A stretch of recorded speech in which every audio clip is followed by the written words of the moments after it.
Hi everyone, my name is Liz and I'm from Letter Me.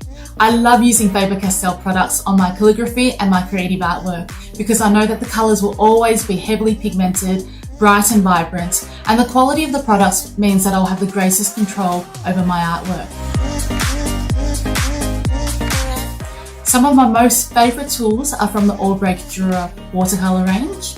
For my calligraphy, I love using the brush tip end of the Albrecht Dürer watercolour markers. By adding pressure to my downstrokes, I can create a beautiful thick stroke.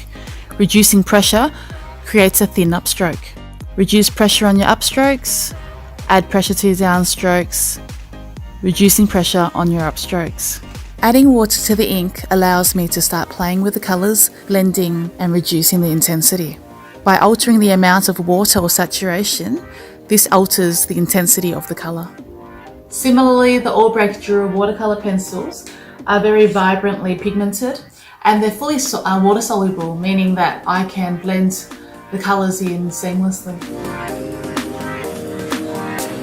To create a shadow effect, I'm going to use the artist's pit pen.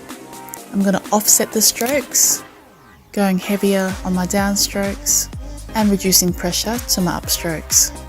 Finally, to give the word a bit more of a 3D effect, I'm going to use the Albrecht Dürer watercolour pencils and add in some light spots. And there we have it. It's very simple but effective.